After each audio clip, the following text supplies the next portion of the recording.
తెలంగాణ యొక్క రాజకీయ వ్యవస్థను కూడా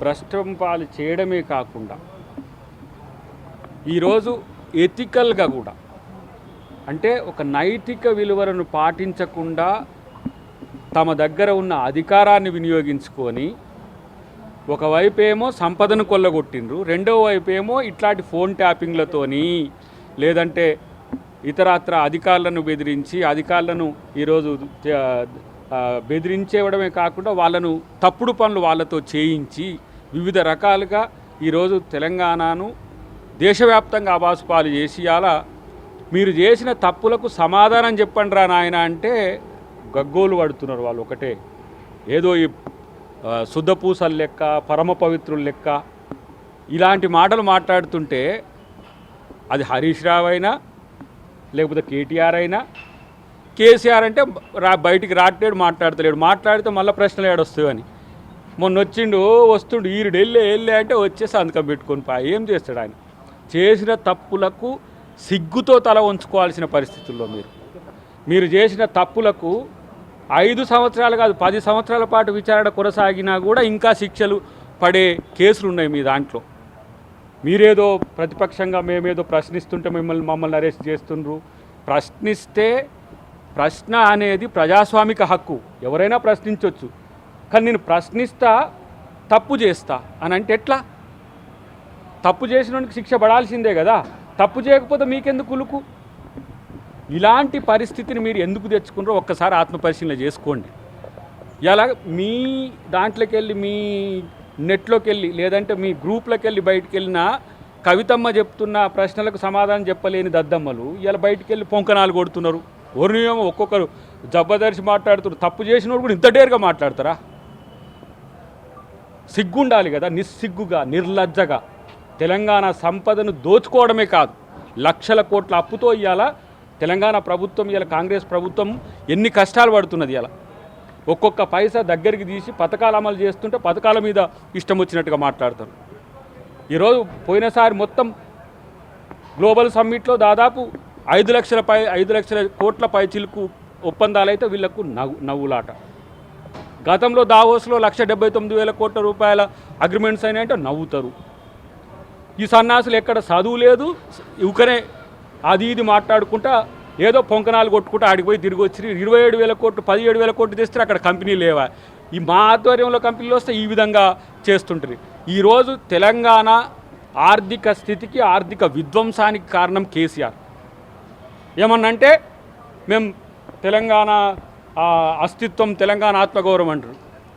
మీకు దమ్ముంటే మీకు నైతికత ఉంటే మీ పార్టీ పేరులో నుంచి తెలంగాణ పదాన్ని ఎందుకు తొలగించిందో చెప్పాల్సిన బాధ్యత మీకున్నది.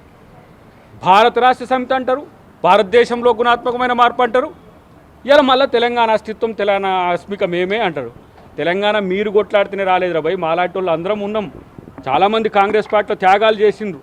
మా పొన్నం ప్రభాకర్ లాంటి వాడైతే పెప్పర్ స్ప్రే కాదు కాళ్ళు పట్టుకొని సైతం ఇలా నాయకుల కాళ్ళు పట్టుకొని సైతం తెలంగాణ తెచ్చుకుంది. ఆ రోజు ఎంపీలు కూడా ఉన్నారు, కాంగ్రెస్ పార్టీ ఎంపీలు. తెలంగాణ సమాజం మొత్తం కొట్లాడింది. తెలంగాణ కొరకు కొట్లాడితే తెలంగాణను దోచుకోవాలని ఉందా? ఒక్కొక్కరిని ఫామ్ హౌజులు ఏంది, ఒక్కొక్కరిని ఆస్తులు ఏంది, ఇదిగాక మళ్ళీ ప్రభుత్వానికి సమస్య రావద్దని ఆ పెగాసిసో స్పైవేర్తో పెట్టిన ఆ ఫోన్ ట్యాపింగ్ లేనిది, ప్రైవేట్ ఫోన్ ట్యాపింగ్ లేనిది, ఫోన్ ట్యాపింగ్ లేనిది, వైట్ ఫోన్ ట్యాపింగ్ లేనిది, అధికారులను బెదిరించుడేంది, ఇన్ని రకాల విధ్వంసాలు చేసి తగుదునమ్మా అని ఇలా ఏంది నిజాయితీ పరువుల లెక్క మీరు మాట్లాడితే ఎవరు నమ్ముతారు? ఇలా హరీష్ రావు చాలా పెద్దగా మాట్లాడుతున్నాడు. ఆయన మేము చూస్తున్నాం. ముఖ్యమంత్రి మీద మాట్లాడుతున్నాడు, ప్రభుత్వం మీద మాట్లాడుతున్నాడు. నీకు నిజంగా నిజాయితీ ఉంటే నీ పార్టీకో లేకపోతే నీ మామకో నీ బామ్మార్దికో నిజాయితీ ఉంటే మేము తెలంగాణ ప్రజల సొమ్మును దోచుకోలేదని మీరు ప్రమాణం చేయగలుగుతారా? మీకు ఇష్టమైన దేవుళ్ళ మీద ఎవరి మీద ప్రమాణం చేయగలుగుతారా? మీ ఆస్తులు ఎంత? మీరు రాజకీయాల్లోకి వచ్చినప్పుడు ఇప్పుడు మీరు అనుభవిస్తున్నది ఎంత? ఒక్కొక్కడు ఇష్టం వచ్చినట్టు వేల కోట్లు లక్షల కోట్ల రూపాయలు సంపాదించుకొని జనం చెప్పుకుంటున్న పరిస్థితి ఉన్నది. ఇలా నేను అంటున్న ఫోన్ ట్యాపింగ్ విషయంలో హరీష్ రావు మాట్లాడుతున్నాడు కదా, నువ్వు తప్పే చేయలేదు కదా, గిల్ట్ ఎందుకు? పోయి సమాధానం చెప్పు. బాధితునివో బాధ్యునివో తేల్చుకో ఫస్ట్. బాధితునివైతే నీ మొర చెప్పుకో, బాధ్యుడివైతే సమాధానం చెప్పు.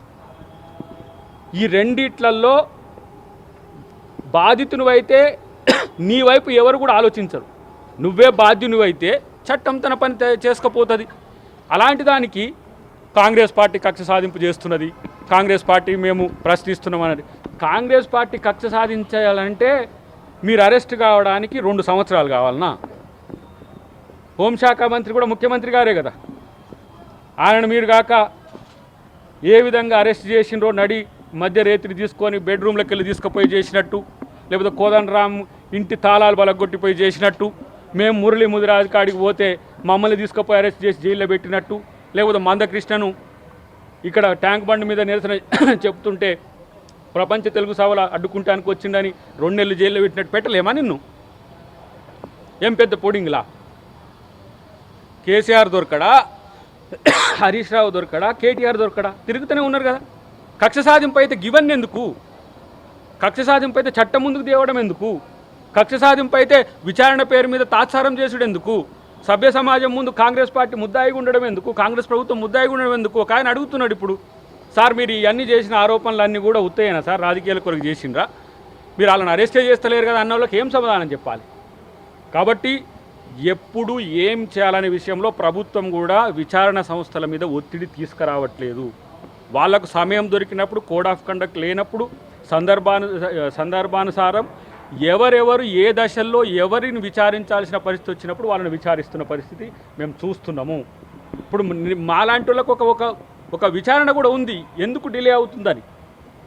మమ్మల్ని అయితేనేమో ఇమ్మీడియట్గా తీసుకుపోయి మేము క్యాంపస్కు పోతే పరామర్శకు మురళీ ముదిరాజ్ అనే తమ్ముడు శ్రీకాంతాచారి చనిపోతే ఆ రోజు చనిపోయిండని పరామర్శకు పోతే అక్కడి నుంచే క్యాంపస్ నుంచి తీసుకుపోయి నేరుగా చెంచల్ కూడా జైల్లో పెట్టిండు.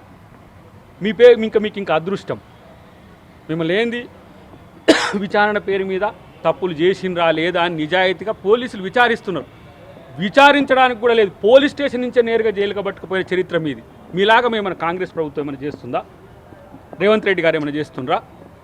రేవంత్ రెడ్డి ప్రభుత్వానికి కక్ష సాధింపులు ఎక్కువైతే మీరు ఒక్కరు కూడా బయట మాట్లాడరు, ఒక్కరు కూడా బయట ఉండరు. ఇగో ఇట్లాంటి పొంకనాలు కొట్టుకుంటా మేము నిజాయితీ పరులమని చెప్పరు. కాబట్టే అసలు రేపటి రోజున ఎదుర్కోబోయేట దాంట్లో ఎంత పెద్దోళ్ళు ఉంటారో. ఒక ఆయన అడిగిండు ఇంతకుముందు, కేసీఆర్ కూడా ఉంటాడా సార్ అంటే, కేసీఆర్ తప్పు చేస్తే కేసీఆర్ ఉండకపోతే అడిగిపోతాడు. మాజీ ముఖ్యమంత్రి అయితే మాత్రం, లేకపోతే తెలంగాణ కొరకు గొట్లాన్ని అంటే మాత్రం తప్పు చేస్తే వదిలేస్తారు ఎవరినైనా. నేనంటున్నా ఈరోజు ఒక సగటు తెలంగాణ వాదిగా, సగటు తెలంగాణ కాంగ్రెస్ వాదిగా నేను మాట్లాడుతున్నాను. మీరు ఈ తప్పులు చేయాల్సిన అవసరం ఎందుకు వచ్చిందో సమాజానికి చెప్పండి ఫస్ట్. మీరు అరెస్ట్లు అయితే ఎవరికి కావాలి, మీరు జైలుకు పోతే ఎవరికి కావాలి?